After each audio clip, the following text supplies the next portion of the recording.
उमरगा तालुक्यातील डाळिंब गावाजवळ दोन कारची समोरासमोर धडक होऊन झालेल्या भीषण अपघातात 4 जणांचा मृत्यू झाला तर 2 जण गंभीर जखमी झालेत।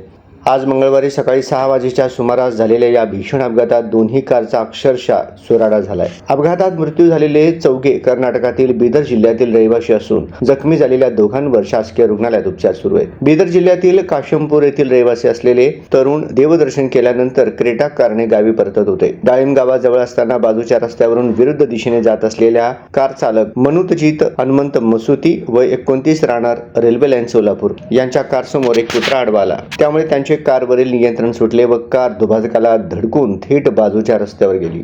त्याच वेळी मसुती यांची कार समोरून येणाऱ्या बीदर जिल्ह्यातील तरुणांच्या क्रेटा कारवर जाऊन आदळली। या धडकेत बीदर जिल्ह्यातील काशमपूर येथील रहिवासी असलेल्या 4 तरुणांचा जागीच मृत्यू झाला तर 1 जण गंभीर जखमी झाला। तसेच कार चालक मनुतजीत हनुमंत मसुती हे देखील गंभीर जखमी झाले। रतिकांत मारुती बस्त्रोंडा वय 30, शिवकुमार चिदानंद बगने वय 26, संतोष बसगोंडा वय 20, सदानंद बसगोंडा वय 19 असे मृत्यू झालेल्या तरुणांची नावे आहेत। दिगंबर जगन्नाथ सागुलगी वय 31 हे गंभीर जखमी झाले असून त्यांच्यावर उपचार सुरू आहेत।